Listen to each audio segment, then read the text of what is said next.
Assalamualaikum warahmatullahi wabarakatuh. Saya Dinda Dia Wulandari dari Prodi Akuntansi dengan nomor NIM 29022250029. Untuk kali ini saya akan membahas sedikit mengenai materi yang terdapat dalam mata kuliah pengantar ekonomi mikro. Untuk selanjutnya kita langsung saja. Untuk yang pertama, apa saja 4 asumsi dasar untuk preferensi individu? Jawabannya adalah pertama itu kelengkapan atau completeness. Prinsip ini mengatakan bahwa setiap orang dapat memilih apa yang paling mereka sukai ketika dihadapkan dengan dua pilihan. Yang kedua, ada transitivitas atau transitivity. Prinsip ini menerangkan konsistensi konsumen dalam memutuskan atau menentukan alternatif dalam pilihan beberapa produk.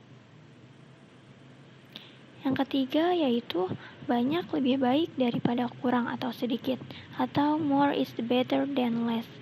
Prinsip ini menjelaskan bahwa apabila seorang konsumen mengonsumsi lebih banyak barang, maka kepuasan konsumen tersebut akan meningkat.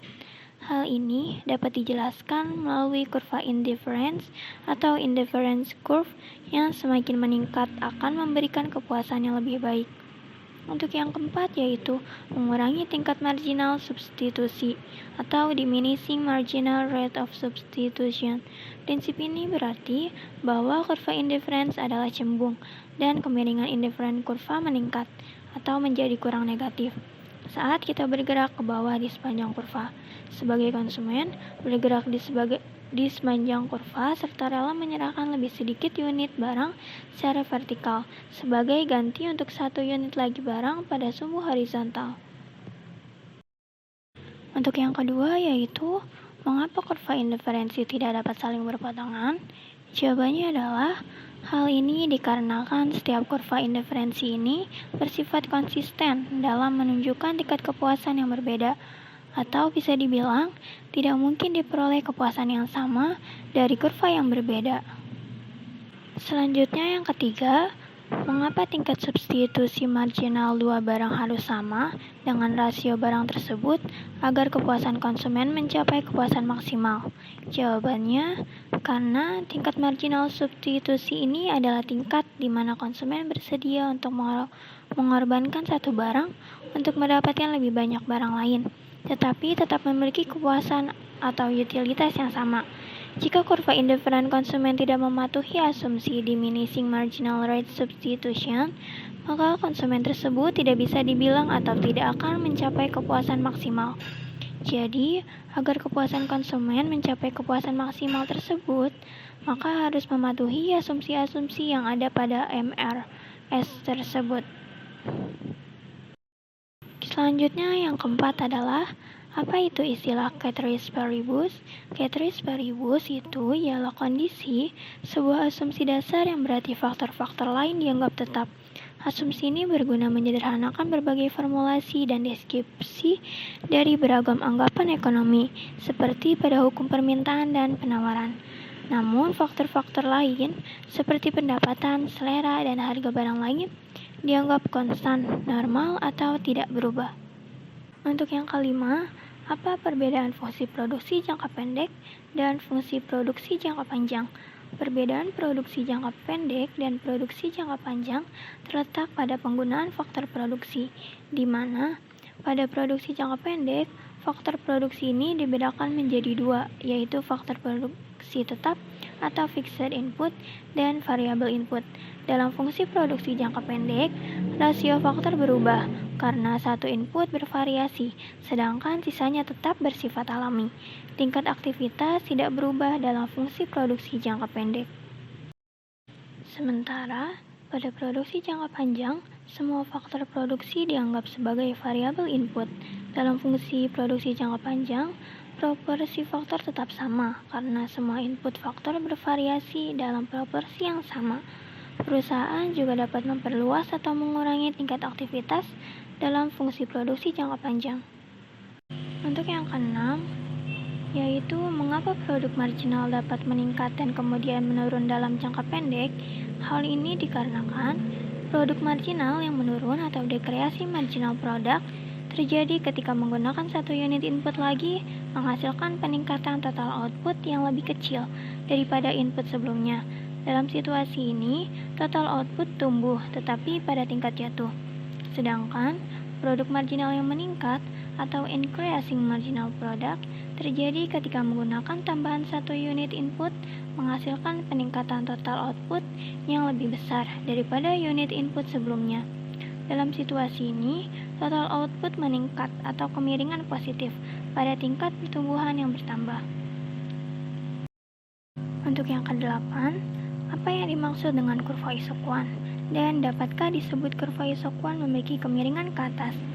Jawabannya, isokuan atau isokuan adalah kurva yang menggambarkan berbagai kombinasi penggunaan dua macam faktor produksi variabel secara efisien dengan tingkat teknologi yang menghasilkan tingkat produksi yang sama. Kurva isokuan memiliki artian jika semua faktor produksi yang digunakan secara efektif bisa menghasilkan output yang maksimal. Dan dapatkah disebut kurva isokuan memiliki kemiringan ke atas? Jawabannya adalah tidak, karena kurva isokuan berbentuk cembung. Kurva isokuan ini tidak boleh menyentuh sumbu X atau Y pada grafik. Salah satu ciri kurva isokuan adalah memiliki kemiringan atau slope negatif. Kemiringan negatif ini digambarkan dengan bentuk kurva yang menurun dari kiri atas ke kanan bawah. Hal tersebut menunjukkan jika salah satu faktor produksi ditambah akan mengurangi faktor produksi lainnya. Untuk selanjutnya di sini adalah asumsikan kurva permintaan dan penawaran untuk pakaian adalah sebagai berikut. Permintaannya KD sama dengan 1600 dikurang 125P, penawarannya KS sama dengan 440 ditambah 165P. A. Hitunglah harga dan kuantitas keseimbangan pasar untuk komoditas pakaian tersebut. Jawabannya, harga dan kuantitas keseimbangan yaitu KD sama dengan KS. 1600 dikurang 125P sama dengan 440 ditambah 165P. 1160 sama dengan 290P. Jadi, P sama dengan 4 dan Q sama dengan 1100. Untuk selanjutnya, yang B, hitunglah price elasticity of supply dan price elasticity of demand pada saat keseimbangan. Jawabannya, elastisitas permintaan. ED sama dengan delta Q per delta P dikali P per Q. ED sama dengan B dikali P per Q. ED sama dengan min 125 dikali 4 per 1100. ED sama dengan min 0,45, yang artinya inelastis. Pada saat keseimbangan awal, kenaikan 1% harga akan mengakibatkan penurunan permintaan sebesar 0,45%. Untuk yang elastisitas penawarannya, ED sama dengan delta Q per delta P dikali P per Q. ED sama dengan D dikali P per Q. ED sama dengan 165 dikali 4 per 1100. ED sama dengan 0,6, yang artinya juga inelastis. Pada saat keseimbangan awal, kenaikan 1% harga akan mengakibatkan kenaikan penawaran sebesar 0,6%.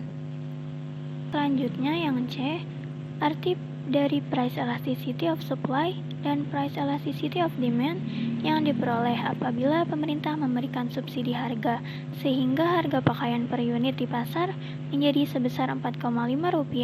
Apakah dampaknya terhadap keseimbangan pasar? Untuk jawabannya adalah, jika pemerintah memberikan subsidi harga sehingga harga pakaian menjadi Rp4,5 per unitnya, maka keseimbangan menjadi KD sama dengan 1600 dikurang 125P sama dengan 1600 dikurang 135 dalam kurung 4,5. KD sama dengan 1037,5. Untuk KS-nya sama dengan 440 ditambah 165P sama dengan 440 ditambah 165 dalam kurung 4,5. KS sama dengan 1182,5. Jadi, pada saat harga menjadi Rp4,5, jumlah pakaian yang ditawarkan kini menjadi 1182,5 unit. Sedangkan jumlah permintaannya adalah 1037,5 unit, sehingga keseimbangan pasar tidak terjadi akibat adanya excess supply. Untuk grafiknya bisa dilihat di sebelah kanannya. Untuk yang D, Berapakah besar excess supply atau excess demand dari pakaian yang terjadi akibat kebijakan pemerintah tersebut? Jawabannya, besarnya excess supply adalah QSS dikurang QDS sama dengan 1182,5 dikurang 1037,5 sama dengan 145. Dari total 1182,5 pakaian yang ditawarkan, terdapat 145 pakaian yang tidak memiliki permintaan. Jadi, pada saat harga pakaian menjadi Rp4,5, maka terjadi kelebihan penawaran atau excess supply dalam pasar pakaian.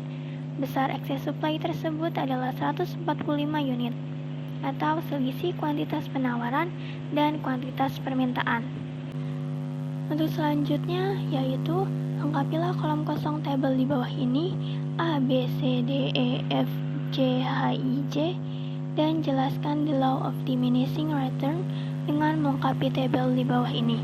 Untuk tabelnya sudah saya lengkapi, jadi jika input tenaga kerja langsungnya 1 dan total outputnya adalah 1000, maka MP atau marginal productnya 0 dan AV atau average produknya 1000.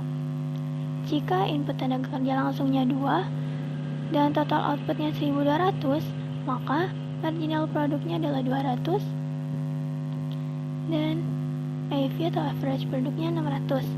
Jika input tenaga kerja langsungnya 3, total outputnya 1900, MP-nya adalah 700 dan AV-nya adalah 633.